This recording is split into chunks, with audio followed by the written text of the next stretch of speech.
अस्सलामुअलैकुम dear students, एक बार फिर हम आपकी खिदमत में हाजिर हैं अपने एक नए लेक्चर के साथ, जिसमें हम सबक नंबर 1 की मुकम्मल मश्क आपके सामने यहाँ पर हल करेंगे। हमारे आज के इस सबक में जो पहला हमारे पास जो सवाल है वो ये है कि मंदरजा झैल जुमलों की वजाहत करें जिसका जवाब 3 सत्रों से ज़्यादा ना हो।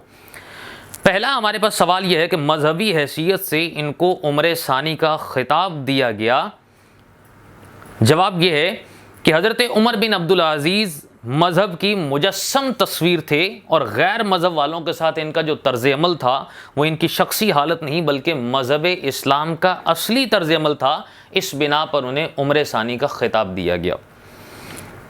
सवाल नंबर 2 हमारे पास है कि इनका एक और कारनामा जो कि निहायत काबिल कदर है, सलातीन बनी उमैया की नाजायज़ कार्रवाइयों को मिटाना था। जवाब इसका यह है कि सलातीन बनी उमैया ने मुल्क का बड़ा हिस्सा जो कि रियाया के कब्ज़े में था वो जागीर में अपने ख़ानदान को दे दिया और उमर बिन अब्दुल अजीज़ को तख्त पर बैठने के बाद सबसे पहले इसी चीज़ का ख्याल आया और आपने ये तमाम जो जायदाद थी जिस पर कब्ज़ा किया हुआ था ये तमाम अवाम को वापस दिलवा दी। तीसरा सवाल हमारे पास है कि लोग निहायत बेबाकी से इनके अक़वाल व अफ़आल पर तनकीद और नुक्ता चीनी करते थे। जवाब इसका यह है कि सलातीन बनु उमैया ने हक गोई और आज़ादी का इस्तेहसाल कर दिया, लेकिन उमर बिन अब्दुल अजीज़ ने दो रास्तबाज शख्स अपने साथ मुकर्रर किए कि अगर इनसे कोई गलती हो तो टोक दें। इस तरह लोगों में जुर्रत पैदा हुई और वो आप पर नुक्ताचीनी करने लगे थे। चौथा सवाल हमारे पास है कि उमर बिन अब्दुल अजीज़ की हुकूमत और सल्तनत का असल उसूल मसावात और जमहूरियत था। जवाब इसका यह है कि उमर बिन अब्दुल अजीज़ की हुकूमत में तमाम लोगों को यकसा हुकूक हासिल थे। इस वजह से बादशाह को किसी पर भी तरजीह हासिल नहीं थी। सवाल नंबर 2 हमारे पास यहाँ पर मौजूद है कि सबक के हवाले से दुरुस्त लफ्ज़ की मदद से खाली जगह हमारे पास पुर करें। पहला जिसमें से हमारे पास जो खाली जगह है वो ये है कि उमर बिन अब्दुल अजीज़ मज़हब की डैश थे। ऑप्शन हमारे पास 3 हैं जिसमें से एक अमली तस्वीर, मुजस्सम तस्वीर और मुकम्मल तस्वीर, जिसका जवाब हमारे पास है सवाल नंबर 2 का कि पहला जो उसका खाली जगह में से हमारे पास है वो है मुजस्सम तस्वीर।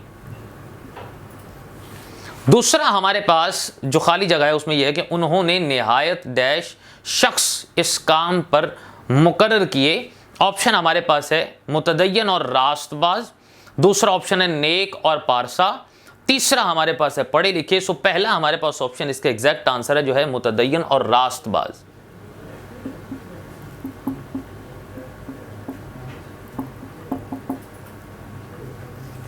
तीसरा हमारे पास जो खाली जगह हमारे पास है वो है अमीरुल मोमिनीन, मैं खुदा की तहरीर डैश के मुताबिक फ़ैसला चाहता हूँ। सो उसमें 3 हमारे पास ऑप्शन, जिसमें से पहली इंजील, दूसरी हमारे पास तुरैत, तीसरी हमारे पास कुरान मजीद। सो ऑप्शन इसका हमारे पास है असल जो है वो है कुरान मजीद। चौथा हमारे पास जो ये है कि उमर बिन अब्दुल अजीज़ ने वफ़ात पाई तो कल डैश दीनार छोड़े। ऑप्शन हमारे पास है 17, दूसरा ऑप्शन हमारे पास है 70, तीसरा ऑप्शन हमारे पास है 17,000। तो इसमें से एग्जैक्ट जो आंसर है वो हमारे पास है 17। पांचवी हमारे पास खाली जगह है कि उमर बिन अब्दुल अजीज़ ने कहा मैं कयामत के सिवा किसी डैश से नहीं डरता। इसमें से पहली ऑप्शन हमारे पास है दिन, दूसरी ऑप्शन हमारे पास है शख्स, जबकि तीसरी ऑप्शन हमारे पास है रात। सो इसका जो एग्जैक्ट आंसर है वो है हमारे पास दिन। यहाँ पर हमारी ये जो एक्सरसाइज है ये अपने अख्ताम को पहुँचती है। नए लेक्चर के साथ दोबारा आपकी खिदमत में हाजिर होते हैं। इजाज़त दीजिए, अल्लाह हाफ़िज़।